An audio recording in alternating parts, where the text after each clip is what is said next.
الله أكبر الله أكبر الله أكبر الله أكبر أشهد أن لا إله إلا الله أشهد أن لا إله إلا الله أشهد أن محمدا رسول الله أشهد أن محمدا رسول الله حي على الصلاة حي على الصلاة حي على الفلاح حي على الفلاح الله أكبر الله أكبر لا إله إلا الله.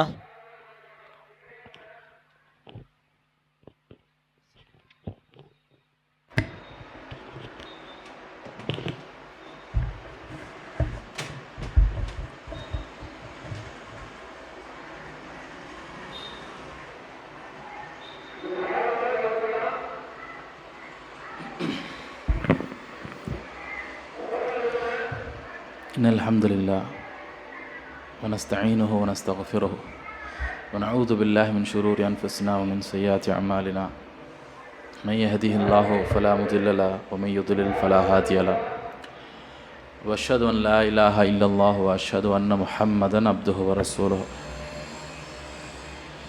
إن أصدق الحديث كتاب الله وخير الهدي هدي محمد وشر الأمور محدثاتها وكل محدثة بدعة وكل بدعة ضلالة وكل ضلالة في النار. يا أيها الناس اتقوا ربكم الذي خلقكم من نفس واحدة وخلق منها زوجها وبث منهما رجالا كثيرا ونساء واتقوا الله الذي تساءلون به والأرحام إن الله كان عليكم رقيبا. يا أيها الذين آمنوا اتقوا الله حق تقاته ولا تموتن إلا وأنتم مسلمون. يا أيها الذين آمنوا اتقوا الله وقولوا قولا سديدا يصلح لكم أعمالكم ويغفر لكم ذنوبكم ومن يطع الله ورسوله فقد فاز فوزا عظيما ثم ما بعد. இந்த உலகத்திலே அல்லாஹ்வை அஞ்சியவர்களாக நாம் வாழ வேண்டும் என்று நினைப்போமே ஆனால் அதற்கு மிக முக்கியமான ஒரு அடிப்படையாக இருக்கக்கூடியது நல்லொழுக்கம். நம்மை நாமே சுய கட்டுப்பாடு சரியான முறையில் செய்து கொள்வது, புலன்களை முறையாக பேணி அதை பயன்படுத்த அறிந்து கொள்வது, அதற்கேற்ப நாம் நடந்து கொள்வது. அல்லாஹ் நமக்கு நிறைய புலன்களை வழங்கியிருக்கின்றான். கண் இருக்கின்றது, காது இருக்கின்றது. இது போன்ற அந்த புலன்களை அல்லாஹுக்கு ஒப்பான வகையில் அல்லாஹ் நமக்கு எவ்வாறு வழிகாட்டியிருக்கின்றானோ, அல்லாஹுடைய தூதர் ஸல்லல்லாஹு அலைஹி வஸல்லம் அவர்கள் நமக்கு எவ்வாறு வழிகாட்டியிருக்கின்றார்களோ அவ்வாறு நடத்து கொள்வது. விபச்சாரம், திருட்டு, அவதூறு இது போன்ற அந்த பாவமான செயல்களிலிருந்து நம்மை நாமே பாதுகாத்து கொள்வதற்கு, அதிலிருந்து விலகுவதற்கு அடிப்படையாக இருப்பது ஒவ்வொரு மனிதனிடத்திலும் இருக்கக்கூடிய அந்த சுய கட்டுப்பாடாக இருக்கிறது. அல்லாஹ் தன்னுடைய திருமறை குர்ஆனில் சொல்லும் பொழுது குல்லில் முஃமினீன யகுத்து மின் அப்சாரிஹிம் வ யஹ்ஃபது ஃபுரூஜஹும் ذلك அஸ்கா லஹும். அல்லாஹ் பெண்கள் தங்களுடைய அந்த ஆடை எவ்வாறு அமைத்து கொள்ள வேண்டும் என்று ஹிஜாபு குறித்து சொல்வதற்கெல்லாம் முன்பாக, பெண்கள் அவர்களுக்கான நல்லொழுக்கத்தை சொல்வதற்கெல்லாம் முன்பாக முதலாவதாக அல்லாஹ் சொல்லுவது ஆண்களை குறித்து தான். ஆண்களை நோக்கி தான் அல்லாஹ் கூறுகின்றான், மூமினான ஆண்களுக்கு நீங்கள் சொல்லுங்கள். என்ன சொல்லணும்? குல்லில் முஃமினீன யகுத்து மின் அப்சாரிஹிம், அவர்கள் தங்களுடைய பார்வைகளை தாழ்த்தி கொள்ளட்டும். வயஹ்ஃபது ஃபுரூஜஹும், அவர்கள் தங்களுடைய கற்பை பேணி கொள்ளட்டும். பொதுவாக பெண்களுக்கு மட்டும்தான் கற்பு இருப்பதை போல இந்த சமூகத்தில் ஒரு பார்வை உண்டு, ஆண்களுக்கு இல்லாதே போல. ஏனென்றால் ஒரு பெண் தவறான நடத்தையில் ஈடுபட்டால் அந்த காலத்திலலாம் நிச்சயமாக அவள் என்ன செய்ய முடியாது, அப்படியே யாருக்கும் தெரியாமல் இருந்துட முடியாது, குழந்தை காட்டி கொடுத்துரும். ஆனால் ஆணுக்கு அப்படி கிடையாது. அப்போ அல்லாஹ் முதலாவதாக யாருக்கு முதன்மைப்படுத்துகிறான் என்றால் ஆணை நோக்கித்தான் அல்லாஹ் ஆண்களை நோக்கி தான் கூறுகின்றான், அவர்கள் தங்களுடைய பார்வையை கட்டுப்படுத்தட்டும். தொடர்ந்து கூறுகின்றான், தங்களுடைய கற்பை பேணி கொள்ளட்டும். அந்த ஆர்டர் பாருங்கள், முதல்ல எடுத்தோன்னா கற்புன்னு சொல்லலை, கற்பு முறையாக பேணி கொள்ளப்படுவதற்கு அடிப்படையாக இருப்பது கண்ணு தான். கண்ணுக்கு பாதுகாப்பு பெற்றுச்சு அப்படின்னாக்கா கற்பு ஆட்டோமேட்டிக்காக நல்லபடியாக தான் இருக்கும். அப்போ நாம் வாழக்கூடிய இந்த உலகத்தில் பார்த்திங்கன்னா முதலாவதாக ஒரு மனிதன் கெட்டு போவதற்கு அடிப்படையாக இருப்பது கண்களாக இருக்கிறது. மனிதன் சிந்திக்கக்கூடிய ஒரு 90% சிந்தனையின் அடிப்படை கண்கள் தான். கண்களை குறித்து நாம் எதை படிக்கிறோம், எதை பார்க்கிறோம், இதை வைத்து தான் நம்மளுடைய மூளை சிந்தித்து கொண்டே இருக்கும். கண்ணை ஒரு 2 மணி நேரம் இல்லை ஒரு நாளுக்கு கண்ணை மூடிக்கிட்டோம் அப்படின்னா உங்களுக்கு வேறு எதுவுமே தப்பானது தோணாது. உங்களுக்கு அதை குறித்தே யோசிச்சுக்கிட்டே இருக்க மாட்டோம். அப்போ கண் என்பது மிக முக்கியமான ஒரு உறுப்பாக இருக்குது. அதை நாம் நம்மளுடைய சுய கட்டுப்பாட்டில் வைப்பதற்கு நாம் பழகி கொள்ள மிக கடமைப்பட்டிருக்கிறோம். இப்போ சும்மா சாதாரண ஒரு ஃபேஸ்புக் ஓப்பன் பண்ணுறோம், அல்லது ஒரு ட்விட்டர், ஏதேனும் ஒரு வாட்ஸ்அப், ஏதேனும் நாம் பார்க்குறோம். ஒரு இன்ஸ்டாகிராம், எல்லா இடத்துலையும் எனக்கு இருக்குது, யார்கிட்டும் இல்லாமல் கிடையாது. அப்போ பார்க்கும் பொழுது அது என்ன செய்யும், ஆட்டோமேட்டிக்காக என்ன செய்யும்னா ஆட்டோமேட்டிக் ஃபீடு இருக்கும். ஒரு மனிதர் எதில் அவர் இன்ட்ரெஸ்டாக இருக்காரோ ஒரு தடவை அதுக்கு லைக் கொடுத்துட்டிங்கன்னா அதே திருப்பி வரும். ஒருத்தருக்கு பெல்ட் எப்படி பெல்ட்டில் ஆர்வம் இருக்குது அப்படின்னாக்கா அது குறித்தே கொண்டு இருக்கும். அதே போல தான் ஒருவன் எதிலெல்லாம் ஆர்வம் இருக்கோ அது வரும் பொழுது நம்ம சாதாரணமாக என்ன செய்வோம்னா பார்த்துட்டு இருக்கோம், திடீர்னு ஒரு தேவையில்லாத ஒரு விஷயம் வரும். அதுக்கு நம்ம தெரிந்தோ தெரியாமல் லைக் போட்டோம்னா அவ்வளோதான், திரும்ப நம்மளுடைய என்ன செய்யணும் ஃபீல்டில் அதே திரும்ப வரும். அப்போ சாதாரணமாக சும்மா ஒரு 2 நிமிஷம் தானே, ஒரு 10 நிமிஷம் நான் ரிலாக்ஸ் பண்ணுறேன்னு சொல்லி உட்காந்து ஆரம்பிச்சிங்கன்னா 1, 2 இன்றைக்கி எல்லாத்துலேயுமே ரீல்ஸ் இல்லாமல் கிடையாது. ஒரு சிறிய நேரத்தில் அந்த கண்டென்ட் கொடுக்குறது. அப்போ என்ன செய்யும் என்றால் அப்படியே கொஞ்சம் நேரத்தில் நம்ம சாதாரணமாக 10 நிமிஷம் ரிலாக்ஸாக இருப்போமேன்னு ஆரம்பித்தது முதல்ல ஏதேனும் ஒரு சாதாரணமான ஒரு கண்டென்ட் வரும், அது லைக் கொடுத்துட்டிங்கன்னா அடுத்து பார்த்திங்கன்னா நம்ம விரும்பத்தகாத ஒரு இடத்துல கொண்டு போய் அது விட்டுரும். அல்லாஹ் எதை ஹராமாக்கணும்னா அதன் பக்கம் தள்ளிவிடும். இதெல்லாம் சாதாரணமான விஷயத்துலேருந்து ஆரம்பிச்சிச்சு. அப்போ எல்லாம் அடிப்படையாக இருப்பது கண்களாக இருக்கிற காரணத்தினால கண்களை கட்டுப்படுத்த தெரிந்து கொள்ள வேண்டும். எதை பார்க்கணுமோ அதை தான் பார்க்கணும், எதை பார்க்கக்கூடாது என்று மார்க்கம் நமக்கு கட்டளை இடுகின்றதோ அதற்கேற்ப நடந்து கொள்ள வேண்டும். மிகப்பெரிய தீமைகள் எல்லாம் விட்டும் பாதுகாக்கக்கூடிய ஒரு விஷயம் கண் தான். இப்போ நம்ம பொதுவாக அறிந்து வைத்திருக்கிறோம், ஒரு பெண் நம்ம ரோட்டில் போகிறாங்க அப்படின்னா அவங்கள ஒரு தடவை பார்க்குறது கூடும், 2வது தடவை தான் பார்க்கக்கூடாது அப்படின்னு பொதுவாக நம்ம 19 விளங்கியிருக்கிறோம். அது கிடையாது. நபி ஸல்லல்லாஹு அலைஹி வஸல்லம் எப்படி சொல்லிக் கொடுக்குறாங்கன்னா, ஒரு பெண்ணோ ஒரு ஆண் இருக்கக்கூடிய பெண் இருக்கக்கூடிய ஆண் யாராக இருந்தாலும் சரி நமக்கு முன்பாக செல்லக்கூடிய நேரத்தில் நாம் அவர்களுக்கு தெரியாமல் ஆக்சிடென்டல் நம்மளுக்கு தெரியாமல் பார்வைப்படுதில்லை, அதுதான் கூடுமானது. ஒருத்தவங்க வராங்கன்னா அவங்க இடத்துல பேசணும், சரி பாருங்கள். அது இல்லாத நேரத்தில் யாரோ ஒருத்தங்க போகிறாங்க, ஒரு பெண்ணு நம்மளுக்கு முன்பாக போகிறாங்க அப்படின்னா அதை ஒரு தடவை பார்ப்பது கட்டாயமாக சொல்ல, பார்க்க தேவையில்லை. பார்க்க நேரிட்டு விட்டதென்றால் 2வது தடவை திருப்பி பார்க்காது, அது ஷைத்தானுடைய பார்வையாக போயிடும். அப்படி என்பதை மார்க்கம் நமக்கு சொல்லுது. முதலாவது வருதா அங்கேயே நீங்கள் தேவையில்லை, யாரோ போகிறாங்க, அதை எதுக்கு பார்க்கணும்? 5 பெண்கள் வராங்க, நம்மளுக்கு தூரத்துலேருந்தே தெரிஞ்சிடும். சரி 3 பெண்கள் வராங்க, காலேஜ் பெண்கள் வராங்க, சின்ன யாருனாலும் சரி அங்கே வராங்களா நமக்கு பார்த்து கீழே பார்த்துட்டு போயிட வேண்டியது, கீழேயே பார்த்துட்டு இருக்கணும்னு கிடையாது, திரும்ப என்ன செஞ்சுருக்கணும், வேறு இடத்துல பார்த்துக்க வேண்டியது. அப்போ இந்த மாதிரி நம்மை நாமே சுய கட்டுப்பாடு செய்து கொண்டால் மிகப்பெரிய தீமையிலிருந்து நம்ம செய்யலாம், நாம் விடுவித்து கொள்ளலாம். எனவே இதில் நம்ம மிக கண்ணும் கருத்துமாக இருக்க வேண்டும். அதே போல் அல்லாஹ் நமக்கு வழங்கிய மிக முக்கியமான மற்றொரு புலன் என்னாக இருக்கிறது, நம்முடைய காதுகள். அல்லாஹ் திருக்குர்ஆனில் சொல்லி காட்டுகின்றான், சம்மாஊன லில் கதிபி அக்காலூன லிஸ்ஸஹத். மிக மோசமான மனிதர்களை குறித்து அல்லாஹ் விளக்கும் பொழுது அவர்கள் தேவையில்லாத பொய்களை விரும்பி கேட்கக்கூடியவர்களாக இருப்பார்கள். நமக்கு உண்மை கசக்கும், சில நேரத்தில் உண்மை நமக்கு பிடிக்கலை அப்படின்னா நாம் என்ன செய்யணும்னா நாம் செய்யக்கூடிய தப்புகள் எல்லாம் நம்ம என்ன செய்யணும்னா நம்மளுடைய மனசாட்சி முஸ்லீம் அல்லாதவனாக இருக்கட்டும் நம்ம என்ன செய்யணும் அதை சுற்றி காமிக்கும், இனி என்ன பண்ணுறதே சரியில்லைன்னு. அப்போ அந்த நேரத்தில் நம்மை நாமே சரி செய்து கொள்வதற்கு நம்மளோட ஃப்ரெண்ட்ஸ் யாரும் இருக்காங்கன்னா அவன் அந்த தப்பான வழியை பொய்யை சொல்லி நீ செய்கிறது சரிதான் அப்படிங்கிறத என்ன செய்வான், பாசாங்க காட்டுவான். அதை விரும்பக்கூடியவர்களாக, அதை நோக்கி போகக்கூடியவர்களாக, பொய்யை கேட்கக்கூடியவர்களாக, பொய்யை விரும்பக்கூடியவர்களாக அப்படி ஆகிவிடுவோம். அதே போல் அக்காலுன சுஹத், ஹலாலா ஹராமெல்லாம் கிடையாது, மனிதர்களை ஏமாற்றி சம்பாதிப்பது. அப்போ இந்த மாதிரியாகலாம் நம்மளோட புலன்களை எப்படி வேணால் போகட்டும், எது என்னுடைய உள்ளம் விரும்புகிறதோ அதை நோக்கி நான் போவேன், எதை செய்யணும்னு நினைக்கிறோம். ஆடு மாடுகளைப் போல வாழக்கூடிய பல ஆயிரக்கணக்கான மனிதர்கள் இருக்கிறார்கள். முஸ்லீம் அல்லாதவர்கள் இருக்கிறார்கள், முஸ்லீம்கள் இருக்கிறார்கள். ஒரு பெண்ணு பிடிச்சிருச்சுன்னா அந்த பெண்ணுக்காக என்ன செய்யணும், அவன் கல்யாணம் ஆனவளா கல்யாணம் ஆகலாம் அதெல்லாம் தெரியாது, அதுக்காக என்ன செய்ய வேண்டியது, அவனுடைய வாழ்க்கையை நாசமாக்க எத்தனை பேர் சிறைச்சாலையில் இருக்காங்க பாருங்கள். ஒரு சாதாரண ஒரு சாப்பாடு பிடித்திருக்கு காசு இல்லை அப்படிங்கிறத கொலை செய்து எத்தனை பேர் ஜெயிலில் இருக்கான்னு பாருங்கள். அப்போ இதெல்லாம் அடிப்படை என்னென்னா சுய கட்டுப்பாடு. நம்மை நாமே கட்டுப்படுத்த தெரிந்து கொள்ள வேண்டும். மற்றவன் அவன் அப்படி இருக்கணும், இவன் இப்படி இருக்கணும், உலகத்தில் இதுதாங்க சரி, நீங்கள் வந்து அதை பண்ணும், மற்றவன்லாம் விட்டுரு, பக்கத்து வீட்டுக்காரனை விட்டுரு, உன் குழந்தை குட்டிகளை விட்டுரு, உன் நண்பரை விட்டுரு, எல்லாத்தையும் விட்டுரு, உன்னை பற்றி நீ சிந்தி, உன்னை நீயே கட்டுப்படுத்தி கொள்ள சக்தி படைத்தவனா, அப்புறம் நீ அங்கே பற்றி இங்கே பற்றி எல்லாம் பேசு.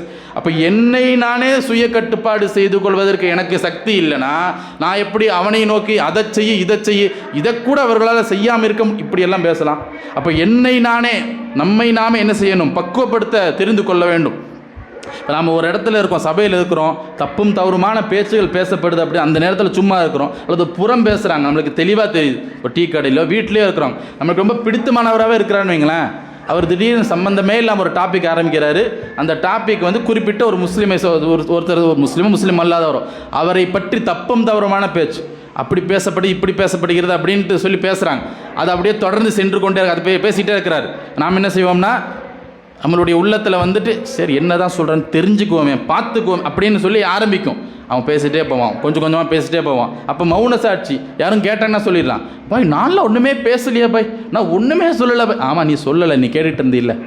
அப்போ கேட்டுக்கொண்டே இருக்கக்கூடிய அந்த நிலை தான் அடுத்த கட்டத்தில் மற்றவன் உங்களை கேட்பான், பாய் என்னமோ நீங்கள் என்ன செய்வோம்னா பேசிக்கொண்டே கேட்டுக்கொண்டே இருக்க மாட்டோம், அடுத்த கட்டத்தில் நாம் பேசக்கூடியவர்களாக மாறிவிடுவோம். அப்போ தீமையில் இருக்கிறோம், தப்பும் தவறுமான சபையில் இருக்கோம் அப்படின்னா நாம் என்ன செய்யணும்னா சுய கட்டுப்பாடு நம்ம பிரயோகித்து ஒன்று பேசக்கூடிய ஒரு டாபிக் மாற்றி விட்டுற வேண்டியது, இல்லை திரும்பி அந்த டாப்பிக்கில் வந்து நிற்கிறான் அப்படின்னா நம்ம அதை விட்டு சபையை விட்டு போயிட வேண்டியது. அப்போ நம்மளுடைய காதுகளை சுய கட்டுப்பாடும் நம்ம வைத்துக்கொள்வதற்கு கடமைப்பட்டிருக்கின்றோம். அதே போலத்தான் அல்லாஹ் நமக்கு வழங்கிய மற்றொரு அருமையான ஒரு அடுக்கொடை என்ன, அல்லாஹ் வழங்கிய கைகள். அல்லாஹ் வழங்கிய அந்த கைகளை கொண்டு ஹலாலானதை என்ன செய்யலாம், நாம் வந்துட்டு சம்பாதிக்கலாம், அதே போல் மற்றொரு உதவலாம், தான தர்மங்கள் செய்யலாம். ஆனால் பெரும்பான்மையாக இன்றைக்கு கைகள் எதற்காக பயன்படுத்தப்படுகிறது என்றால் அசிங்கமான ஆபாசமான மெசேஜ்களை என்ன செய்வது, பார்ப்பதற்கும் பரப்புவதற்கும் டைப் செய்வதற்கும், இன்னும் தேவையில்லாத புறம் அவதூறு, இதெல்லாம் இன்றைக்கி வாயை திறந்து பேச வேண்டாம். ஃபிங்கர் டிப்ஸ் எல்லாமே நம்மளுடைய அந்த கை நுனி தான். எதையுமே உட்காந்து ஒருத்தன் அப்படியே ஒரு அரை மணி நேரம் 1 மணி நேரம்லாம் உட்காந்து பேசிக்கிட்டுலாம் இருக்க வேண்டாம். சும்மா ஃபிங்கரில் தட்டி விட்டால் போதும். யாரையும் கொடுத்து அவர் அப்படியாக்கும் இப்படியாக்கும்னு வருது, அது நீங்கள் எழுதலைன்னா கூட, நான் ஒருத்தர் வந்து கேட்டாலும் கூட, பாய் நான்லாம் எவனை பற்றி ஒன்றுமே சொல்லலையே, சரி உனக்கு வந்த ஃபார்வேர்டை நீ ஃபார்வேர்ட் பண்ணி இல்லை, அது என்ன தேவை, அது அவதூறான ஒரு கண்டென்ட்டுன்னு தெரியுது, அதை என்ன செய்கிறோம், நாம் வந்து என்ன செய்கிறோம், நாம் ஃபார்வேர்ட் பண்ணுறோம். அப்போ நம்மை நாமே சுய கட்டுப்பாடு செய்ய தெரிந்து கொள்ளவில்லை என்றால் நாம் வந்து முஸ்லீமாகவே இருக்க முடியாத அளவுக்கு ஆகிவிடும். ஏன் நபிகள் நாயகம் ஸல்லல்லாஹு அலைஹி வஸல்லம் அவர்கள் கூறுகிறார்கள், ஒரு இடத்துல சொல்கிறாங்க, புகாரில் வரக்கூடிய ஹதீஸ், அல் முஸ்லிமு மன் சலிமல் முஸ்லிமூன மின் லிசானிஹி வ யதிஹி. ஒரு முஸ்லிம் என்பவர் மற்றொரு முஸ்லிம் அவரை குறித்து பாதுகாப்பாக உணர்வார். எதில், மின் லிசானிஹி வ யதிஹி, அவருடைய அந்த வாய் விஷயத்திலும் அவருடைய கைகள் விஷயத்திலும் பிற முஸ்லீம்களுக்கு தொல்லை தரமாட்டார். நம்ம இருக்கிறோம், நம்ம ஒரு 4 பேர் 5 பேர் இருக்கிறாங்க அந்த சபையில், இவன் வந்துட்டானா இவன் வாயில் விழுந்துடவே கூடாது, இவன் வாயில் விழுந்தானா நாசம்தான். அவர் வந்து மிகப்பெரிய ஒரு அறிஞராக இருக்கலாம், அல்லது மார்க்கமே தெரியாதவராக இருக்கலாம், யாராக இருந்தாலும் சரி, அப்படிப்பட்ட ஒரு பேர் வாங்கியிருக்கிறான். இவனோட வாயில் மட்டும் விழுந்துடக்கூடாதா, இவன் வாயிலே நம்மளுடைய வாழ்க்கையை முடிச்சிருவான். இப்படி இருந்தோம் அப்படின்னா அறிவு பெற்றும் பிரயோஜனம் கிடையாது. அப்போ இதுலேயும் சரி, நம்மளுடைய கைகளை கொண்டு பிறருக்கு நோவினை செலுத்துவது, அது சும்மா போயிட்டுருக்கா மண்டையில் பட்டார்னு அடிக்க வேண்டியது, அடிச்சுட்டு சிரிக்க வேண்டியது. இதில் என்ன சிரிக்கிறது? ஒரு 10 பேர் இருக்கிறாங்க அப்படின்னா, பொதுவாக அந்த காலேஜ் பசங்க இருக்காங்க அப்படின்னா, நம்ம சும்மா தட்டுறது, சும்மா அது வேறு, அதிலெல்லாம் மார்க்க வந்துட்டு இப்படி ஸ்ட்ரிக்டாருன்னு சொல்லலை. நிஜமாகவே வலி ஏற்படுவது போல 4 பேர் முன்னாடி போகிறான், அதில் ஒருத்தன் என்ன செய்ய வேணும்னா பின்னாடி இருந்து வந்து நல்லா வலி ஏற்கக்கூடிய அளவுக்கு புறமண்டல் அடிக்க வேண்டியது. அடிச்சுட்டு உடனே இவன் கூட 3 பேருப்பா சிரிப்பான். கொஞ்சமாச்சும் அறிவு இருக்கா? கொஞ்சமாக இது நீ அடித்ததில் என்ன சிரிக்கிறதுக்கு என்ன இருக்கானா, எல்லாம் சிரிக்க வேண்டியது. ஆஹாஹா நீ பெரிய ஒரு சாதனை செஞ்ச மாதிரி, சிந்தனையை அப்படியே இது பண்ணுற மாதிரி ஒரு ஜோக்கு சொன்ன மாதிரி. அப்படியா? அப்போ நம்மளுடைய கைகள் விஷயத்தில், நம்மளுடைய நாவு விஷயத்திலுமே நம்ம கூட இருக்கக்கூடிய அந்த முஸ்லீம்கள் இருக்கிறாங்கல்ல, பாதுகாப்பாக உணர்றாங்க. பாய் சரி இவருக்கு தானே அந்த விஷயம் தெரிஞ்சிச்சு, இவர் வந்து வெளியில் போய் என்ன செய்ய மாட்டார், அப்படியே அசிங்கப்படுத்த மாட்டார், இவர் நம்ம வந்து நோவைப்படுத்த மாட்டார் அப்படிங்கிற பேரை நம்ம எடுத்திருக்கிறோம்னா முஸ்லீம், இல்லைனா பாதை வேறு மாதிரி போகுது என்று அர்த்தம். உங்களுக்கு அரபியில் குரான் ஓத தெரிஞ்சிருக்கலாம், ஓத தெரியாமல் போகலாம், அறிஞராக இருக்கலாம், சாதாரணமாக இருக்கலாம். நபி ஸல்லல்லாஹு அலைஹி வஸல்லம் பெரிய அளவுகோல்லாம் சொல்லலை. நீ சாதாரண வாழ்றில்ல, உன்னை சுற்றி இருக்கக்கூடியவங்க உன் விஷயத்தில் பாதுகாப்பாக உணரணும். இவனுடைய கை விஷயத்திலும் சரி, அவனுடைய நாவு விஷயத்திலும் சரி. அப்படி இருப்போமே ஆனால் நாம் சரியான வழியில் சென்று கொண்டிருக்கிறோம் என்பது சரி ஒரு விஷயமாக இருக்கிறது. அதே போல் அடுத்து அல்லாஹ் வழங்கிய மிக முக்கியமான ஒரு அருட்கொடை என்னவாக இருக்கிறது? கால்கள். இந்த கால்களை பொறுத்த வரைக்கும் நமக்கு நல்ல விஷயங்களை நோக்கி நாம் செல்லக்கூடியவர்களாகவும் பாவமான விஷயங்களிலிருந்து நாம் தடுத்து கொள்ளக்கூடியவர்களாக இருக்கணும். அல்லாஹ் திருக்குர்ஆனில் சொல்லும் பொழுது வலா தக்ரபுஸ் ஸினா, நீங்கள் விபச்சாரம் செய்யாதீர்கள் என்றெல்லாம் சொல்லவே கிடையாது. அப்படி கிடையவே இல்லை, அப்படி ஒரு வசனமே கிடையாது.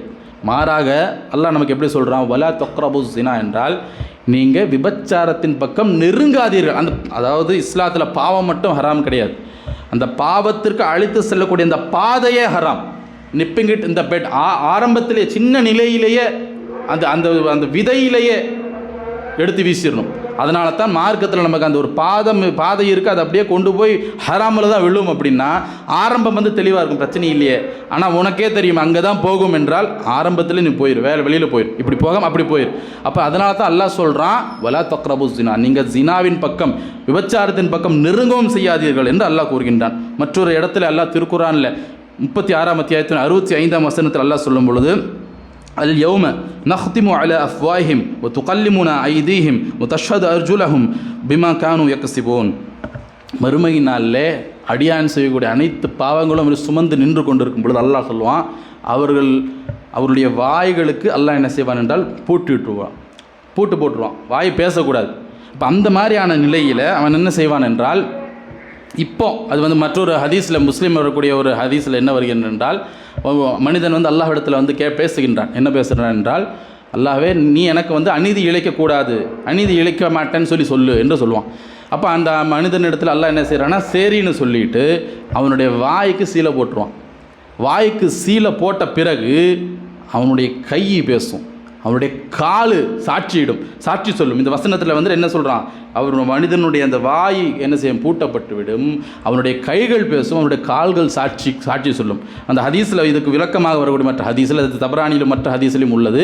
அதில் என்ன சொல்கின்றான் என்றால், கடைசியில் இவன் வாயை வச்சு பொய்ய சொல்லி அல்லாட்ட எஸ்கேப் ஆகலான்னு பார்த்தா அவனுடைய சொந்த கை சொந்த காலே பேசக்கூடிய அந்த நிலை ஏற்பட்ட உடனேயே அவன் என்ன செய்கின்றான் என்றால், மனிதன் அந்த உறுப்புகளுடன் பேசுவதற்கு அல்லாஹ் என்ன செய்கிறான்? நாடியதை செய்யக்கூடியவன் அல்லாஹ் பேசுவதற்கு அனுமதி அளிக்கும் பொழுது அவன் சொல்கிறான், உங்களுக்கு தானடா நாசமாகட்டும், உங்களுக்கு தானே இவ்வளோ நேரம் பேசுனேன், நீங்களே எல்லாத்தையும் போட்டு கொடுத்துட்டீங்களா என்ற கருத்துப்பட அந்த மனிதன் தன்னுடைய உறுப்புகள் இடத்துல பேசக்கூடிய இந்த மாதிரியெல்லாம் இந்த உலகத்தில் நடக்காது, கனவுலாம் நடக்கலாம்.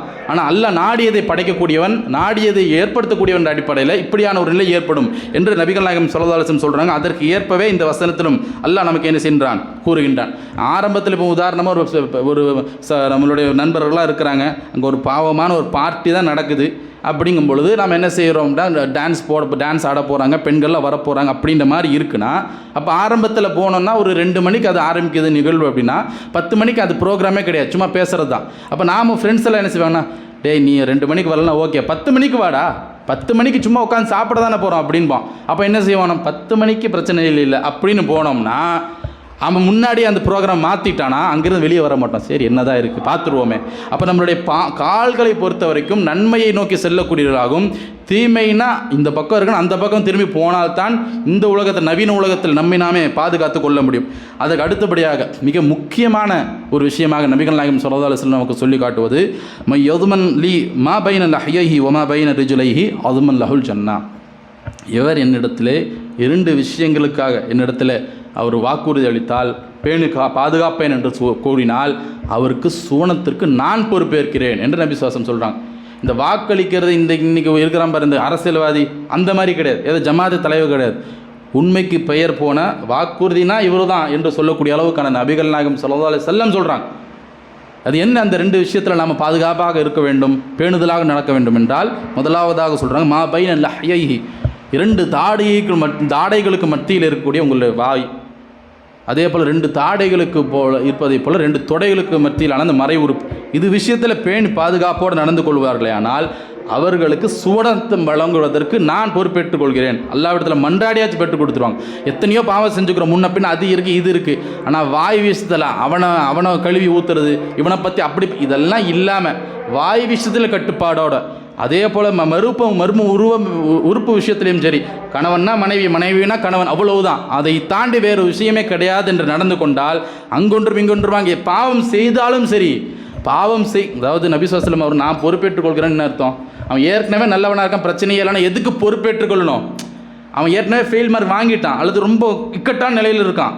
அப்படிப்பட்டவனுக்கு தான் வந்து இது பொருந்தும். அவன் மற்ற விஷயங்கள்லாம் வந்து என்ன செய்கிறான்னா கொஞ்சம் அப்படி இப்படின்னு இருக்கிறான். ஆனால் வாய் அந்த மர்ம உறுப்பு விஷயத்தில் மட்டும் சுயக்கட்டுப்பாடோடு நடந்து கொண்டால் நபி ஸல்லல்லாஹு அலைஹி வஸல்லம் அவர்கள் என்ன செய்வாங்கன்னா சுவனத்திற்கு அழைத்து செல்லக்கூடிய வகையில் அல்லாஹ்விடத்தில் மன்றாடி அழைத்து செல்வார்கள் என்ற ஹதீஸிலிருந்து நம்ம செய்து கொள்ளலாம், விளங்கிக் கொள்ளலாம்.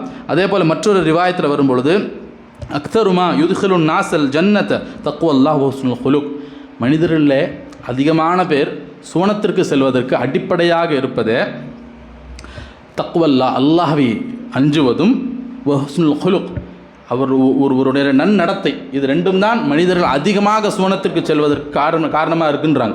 அதிகமாக தஹஜ்ஜுத் தொழுவது, குரானை வந்து ஹிஃப்து செய்வது, இதெல்லாம் நல்லது தான். ஹஜ் நிறைய இதெல்லாம் நல்லது தான். ஆனால் இதெல்லாம் சொல்லலை. எது எல்லாத்துக்குமே அதிகமாக சாத்தியப்படுமோ அதையே சொல்கிறாங்க. அல்லாஹ்வை அஞ்சுவது எல்லாத்துக்கும் சாத்தியமானது, அல்லாஹ் அஞ்சுவது எல்லோருக்குமே ஃபர்லானது, இதையே சொல்கிறாங்க. அப்போ யார் அல்லாஹ்வுக்கு அதிகமாக அஞ்சுகிறார்களோ அதன் காரணத்தினால சூனம் செல்வார்கள்.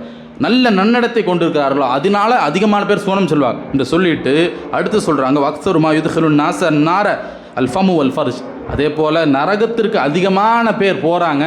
அதற்கு 2 காரணம் இருக்குன்னா, முதலாவது அல் ஃபமு, முதலாவது வாய், வல் ஃபர்ஜ் கருப்பை பேண தவறுவது. இப்போ ரெண்டு விஷயத்தில் தான் இது முஸ்லீம் அல்லாத எல்லாத்துக்குமே பொருந்தும்.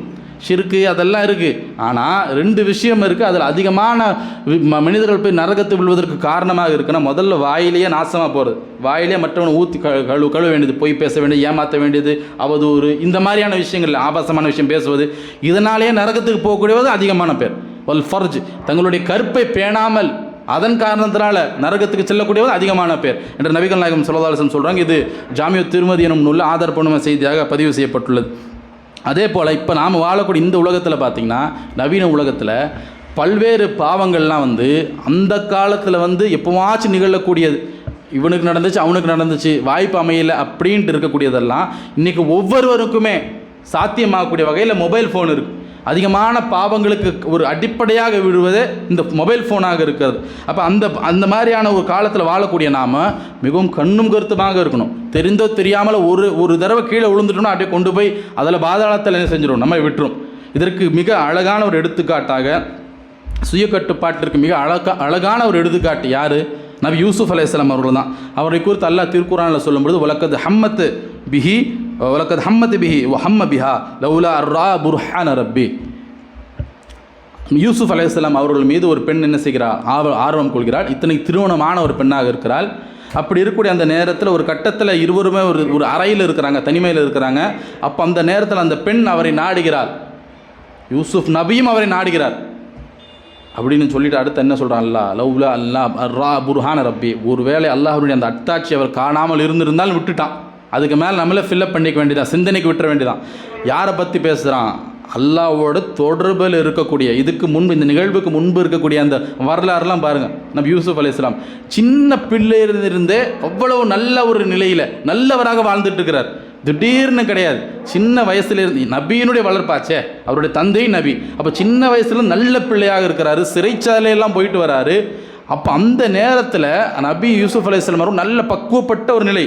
அப்படிங்கிறதுக்காக அவருக்கு அந்த மாதிரியான தப்பான எண்ணமெல்லாம் இல்லை, அவர் பெண் மேலே வந்து கொஞ்சம் கூட நாட்டமே இல்லை அப்படின்னா அது அப்படிப்பட்ட பொய்யெல்லாம் கிடையாது. அப்படி ஆணாக தான் இருக்கிறார், அவருக்கும் விருப்பம் ஏற்படுது. ஆனால் அல்லாஹ் ஹராமாக்கி இருக்கிறான், இது கூடாது அப்படின்னு சொல்லி அவர் அதை விட்டு நடந்து விடுகிறார். இதில் மிக முக்கியமானது என்னவென்றால், அந்த அந்த அந்த அந்த சம்பவம் நடக்கும் பொழுது கதவை சாத்தி விட்டு என்ன செய்கிறார், அந்த பெண் அவரை நோக்கி வரார். இதெல்லாம் பேச வேண்டியதாக இருக்குது. ஏன்னா அல்லாஹ் குர்ஆன்லேயே சொல்கிறான், சும்மா ஹைத்தலக் அப்படின்னு சொல்லி அந்த பெண்ணை என்ன செய்கிறார் என்றால் அழைக்கக்கூடியதை பார்க்குறோம். அழைச்சிட்டு சும்மா உட்காரல, அவரை நோக்கி வருவதும் தெரிகிறது. வருவது மட்டும் கிடையாது, நபி யூசுஃப் அலைஹிஸ்ஸலாம் அவர்கள் ஓடுகிறார்கள். அவர் பின்னாடி இருந்து ஓடி ஒரு பெண்ணு போய் சட்டை பிடித்து கிழிக்கிறார் என்றால், அப்போ எந்த அளவுக்கு சைக்காலஜிக்கலாக, எந்த அளவுக்கு நபி யூசுஃப் அலைஹிஸ்ஸலாம் ஸ்ட்ராங்காக இருந்திருக்கணும்.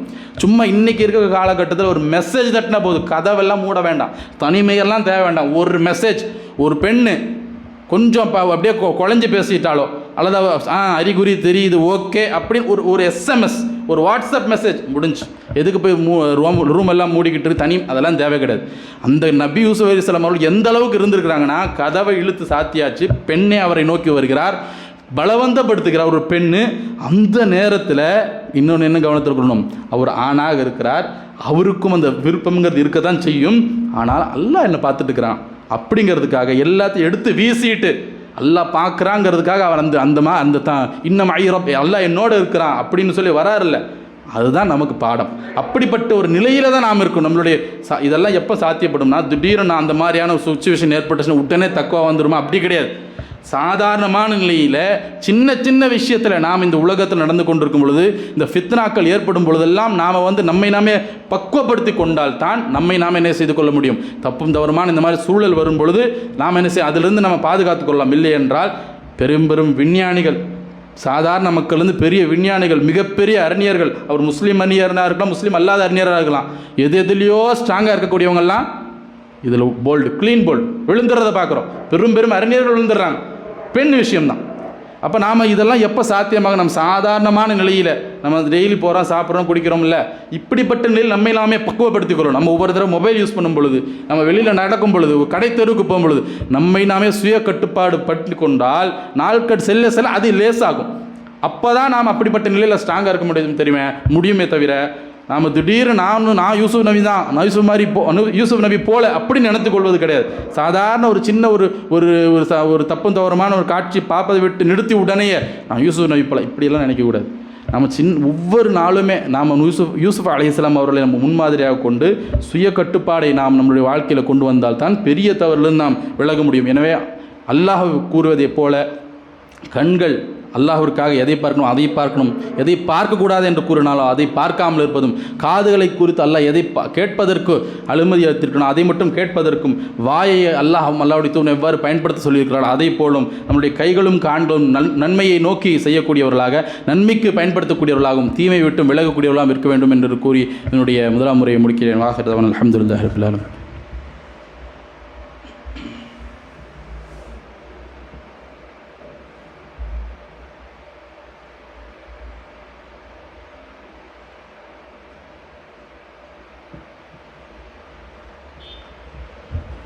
இன்னல் ஹம்துலில்லாஹ் ஸலாத்து வஸ்ஸலாமு அலா ரசூலில்லாஹ்.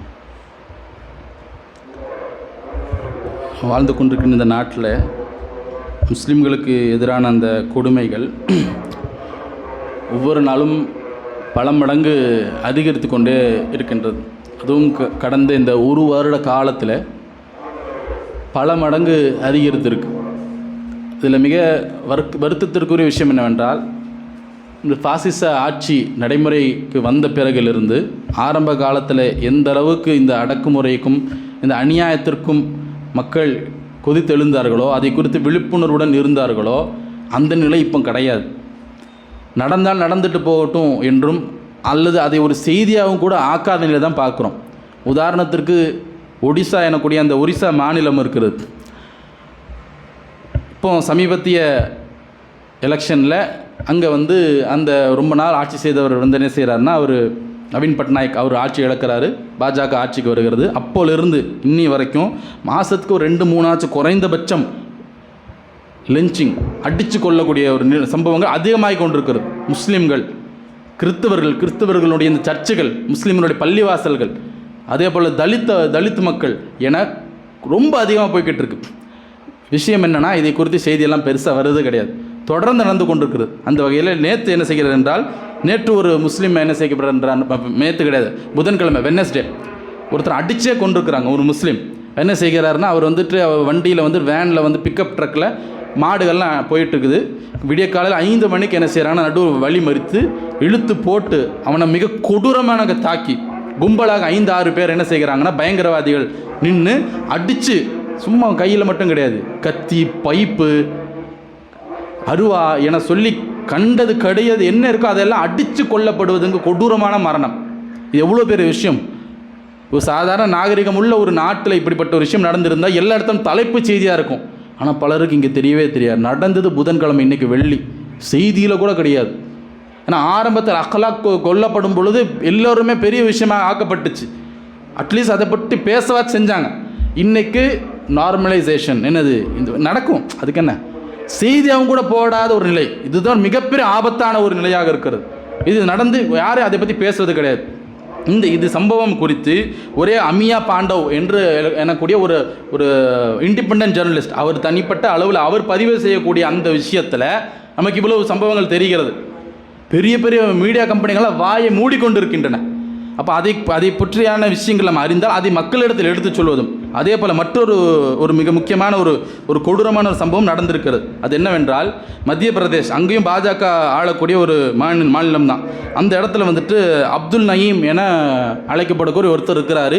அவர் சொந்த காசு போட்டு வாங்கின நிலத்தில் 20 லட்சம் சொந்த பணத்தை போட்டு ஒரு ஸ்கூலை கட்டுறார்.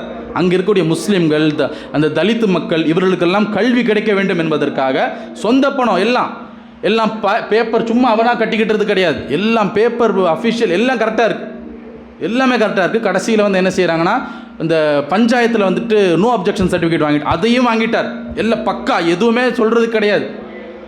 என்ன செய்கிறாங்க என்றால், புல்டோசரோட வந்தாச்சு. எஸ்டிஎம் அங்கே இருக்கக்கூடிய சப்டிவிஷனல் மேஜிஸ்ட்ரேட் அவர் என்ன செய்கிறாருன்னா, அவர் தான் முக்கியமான என்ன செய்கிறாருன்னா, புல்டோசரில் வந்தாச்சு. அவர் சொல்கிற, எதுக்கடா இடிக்கிறீங்க, பேப்பர் இல்லையா, வேற எவனையாச்சும் ஆக்கிரமிச்சிட்டுனா மக்களுக்கு கல்வி கொடுப்பதற்காக ஸ்கூல் என் காசு என்னுடைய பணத்தை போட்டு நான் வந்து என்னுடைய சொந்த நிலத்தில் செய்கிறேன், அதை இடிக்கிறதுக்கு வந்து நிற்கிறீங்களே அப்படின்னு சொல்லிடும் பொழுது அவர்கள் என்ன செய்கிறாங்க, அங்கே இருக்க உள்ளூரில் இருக்க காங்கிரஸ் தலைவரோடு சேர்ந்து கலெக்டர் ஆஃபீஸுக்கு போகிறாரு. கலெக்டரும் ஒரு கட்டத்தில் அவருக்கும் பேச முடியாமல் என்ன செய்கிறாருன்னா, நீங்கள் சொல்கிறதெல்லாம் சரின்னு அவரே ஒத்துக்கொண்டு இவ்வளோ புனிதமான கல்வியையும் கூட அவர்கள் விட்டு வைக்க நாடவில்லை. அவருக்கு இப்போ ரீசன் இல்லை, ஏதாச்சும் சொல்லணும், ரீசன் இல்லை. இவங்க இங்கே வந்து கலெக்டரோட பேசி கொண்டிருக்கும் பொழுது அந்த பயங்கரவாதிகள், அஃபிஷியராக இருந்தாலும் சரி பயங்கரவாதிகள் தானே, அவங்க என்ன செய்கிறாங்கன்னா இடித்து உடச்சிடுறாங்க. ஒவ்வொரு செங்கலாக வச்சு அவனுடைய காசு போட்டு கட்டின ஒரு சொந்த வீடு இடிக்க எப்படி இருக்கும் அவனுக்கு, கல்வியை இடிச்சு அந்த ஸ்கூல் இடிச்சிட்டாங்க. இது எத்தனை பேருக்கு தெரியும்னு கேட்குறேன். இது வந்து லெபனானில் நடக்கலை, ஆப்பிரிக்கா நாட்டில் நடக்கலை, நாம் வாழ்கிற இந்திய நாட்டில் தான் நடக்குது. எத்தனை பேருக்கு தெரியும்? ஒருத்தர் கூட எனக்கு தெரிஞ்சிருக்காது, ஏன்னா அந்த சமூக ஊடகத்தை பார்ப்பதை தவிர, அவர்களை தவிர. ஏனென்றால் இதுதான் சொன்னால் நார்மலைசேஷன், இதெல்லாம் நடக்கும், இதெல்லாம் ஒரு செய்தியா அப்படிங்கிற நிலைக்கு ஆயிட்டோம். மிக மோசமாக சென்று கொண்டு இருக்கின்றோம். இதை பற்றி பேசுவதில்லை. இது இப்படி தான் இருக்கும், இதெல்லாம் பேசிக்கிட்டு இருக்குமா? ரேஷன் கடைக்கு போய் அரிசி வாங்குவோம்ல, இது போய் 4 பேருக்கு சொல்லுவோமா? ரேஷன் கடை போனால் அரிசி வாங்க தானே செய்வோம். இந்த மாதிரி தப்பும் தவறும் அநியாயங்களும் சாதாரணமாக்கப்படுவது தான் அடுத்த நிலையாக ஜீனோசைடு, என்னது ஒட்டுமொத்தமாக அடித்துக்கொள்வது. பிரகாஷ் ராஜ் போன்றவர்கள்லாம் பேசுகிறார்கள். அடுத்து நம்ம இந்தியா வந்து என்ன செய்யுது, ஜீனோசைடை நோக்கி நகர்ந்து கொண்டிருக்கிறது. இந்தியாவுக்கு பல லட்சம் பேர் இருக்கிறாங்க இந்தியாவில் முஸ்லீம்கள். ஒரே இடத்துல என்ன செய்ய மாட்டா, எல்லாத்தையும் போட்டு கொள்வது கிடையாது. அந்தந்த நேரத்தில் 5 பேர் 10 பேர் 20 பேர்னு கொன்று கொண்டே இருக்கிறார்கள். அதை பற்றி பேசுவதில்லை. அப்போ குறைஞ்சபட்சம் நாம் என்ன செய்யணும் என்றால், ஒரு அரசியல் கட்சிகளாக இருக்கக்கூடியவர்கள் அதை பற்றி பேசணும். அதை பற்றி பேசுவதும் கிடையாது. அஹ்லாக் கொலை செய்யப்படும் முதல் தடவை பேசினான், அதிலிருந்து எத்தனை கொலைகள் அடித்து கொள்கிறாங்க. இப்போ வந்து கண்டன அறிக்கை கூட விடுவது கிடையாது. அப்போ அந்த பெயர் தாங்கியில் முஸ்லீம்களாக இருக்கிறாங்கல்ல, அந்த காங்கிரஸில் இருக்கிறாங்க, டிஎம்கேல இருக்கோம், அதில் இருக்கோம், இதில் இருக்கோன்ட்டு அவர்கள் தலைவர் வரைக்கும் அதை சொல்லணும், எடுத்து செல்லணும். அதற்கு பிறகு குறைந்தபட்ச கண்டன அறிக்கையாச்சும் அவர்களே செய்யணும், நம்ம விடணும். அதுலேயும் கூட பயன்படுத்தலைன்னா, நீ தாடி வச்சுட்டு இருக்கிறதுக்கும், நீ முஸ்லீம் அப்துல்லா கரீமன் பேர் வச்சுக்க 5 காசுக்கு பிரயோஜனம் கிடையாது. ரெண்டாவது என்ன செய்யணும் என்றால், நாம் ஊடகத்தில் நமக்குன்னு ஒரு ஊடகம் வேணும். இவ்வளவு பேர் இருக்கிறோம். உதாரணத்துக்கு தொலைக்காட்சி ஊடகம் எடுத்துக்கோங்களேன், சத்தியம் டிவின்னு ஒன்று இருக்குது. அவர் யாருடையது? கிறிஸ்தவர்களது. நம்மளை விட சமுதாயத்தில் எத்தனை பேர் இருக்கிறாங்க? நம்மளை விட சின்ன சமுதாயம். நம்மளுக்கு ஒரு டிவி இருக்கா? நாம் போயிட்டு நீங்கள் போய் ஜமாத்து நிகழ்ச்சி நகர்த்துங்க, நீங்கள் பயான் அதெல்லாம் கிடையாது. மக்களுக்கு செய்தி சொல்ல பேர் நியூஸ் சேனல் இருக்கா? ஒன்று இருக்கா? ஒன்றும் கூட கிடையாது. சரி, ஒரு ஊடகம், தொலைக்காட்சி ஊடகத்தை விட்டுருங்க, காசு பணம் ஆகும். சரி, ஒரு மீடியா, பிரிண்ட் மீடியா இருக்கா உங்கள் இடத்துல? அது இருக்குது, இது இருக்குது. அதுவும் ஜமாத்து ஊடகம் அப்பா, அது எவன் படிப்பான்? முஸ்லீம்களே படிக்கிறது, அதுதான் உண்மை. அதில் அவன் வெளியிலிருந்து பார்த்தா கூட அவனே செய்வான், ஓன் ஜமாத்து ஓன் முஸ்லீம், நீ உனக்கு சார்பாக தான்டா படிப்பேன், உன மாதிரி தான்டா எழுதுவேன் அப்படின்னு போயிடுவான். அப்போ நமக்குன்னு ஒரு பொது ஊடகம் இருக்கா? ஒரு தினத்தந்தி, ஒரு பாலிமர் நியூஸு, இந்த பேரை வச்சுக்கிட்டு எல்லாம் நடுநிலையாக இருக்கிறானுங்களா? அவன் யாருக்கு சார்பாக இருக்கான்னு தெரியுது. அப்போ அந்த மாதிரி பொதுவான ஒரு ஊடகம், நாம் சார்பாக இருக்க சொல்லலை, நேர்மையாக இருக்கக்கூடிய ஒரு வகையில் நமக்குன்னு ஒரு ஊடகம் வேண்டும். அரசியல் ரீதியாக பேச வேண்டும். மக்களிடத்தில் இதை பற்றி ஒரு பேச்சு பொருளாக ஆக வேண்டும். இல்லை என்றால் காஷ்மீர்லேருந்து ஆரம்பித்தது. அப்படியே மேப்பை பார்த்துக்கிட்டே வாங்க, அப்படியே ராஜஸ்தான், டெல்லி, அங்கே இங்கேன்னு சொல்லி கர்நாடகாவிலிருந்து தெலுங்கானா, கர்நாடகாவிலிருந்து ஃபுல்லாக கீழே வரைக்கும் அந்த வன்முறைங்கிறது அப்படியே கீழே வந்துக்கிட்டு இருக்கு. நம்ம வீடு வரைக்கும் வந்தாச்சு. நான் பாட்டுக்கு எனக்கு என்னன்னு போனோம்னா அடுத்து என் வீட்டில் அடிப்பான். அப்போ நம்மால் என்ன முடியுமோ இதை குறித்து ஜமாத்துகள் எல்லாம் யோசித்து அதற்கேற்ப நம்ம சுய பரிசோதனை செய்து நாம் செயலில் ஈடுபடலைன்னா அடுத்து மிக மோசமான ஒரு இனப்படுகொலைக்கு நாம் ஆளாக்கப்படுவோம். இது வந்துட்டு என்னமோ பயப்படுத்துவதோ அல்லது வரம்பு மீறி கற்பனையெல்லாம் கிடையாது, இதுதான் நிதர்சனம். எனவே இதில் நாம் கவனத்தில் கொண்டு அதற்கேற்ப ஜமாத்துகள் நடந்து கொள்ள வேண்டும் என்று கூறி என்னுடைய 2 முறையை முடிக்கிறேன். அல்ஹம்துலில்லாஹ்.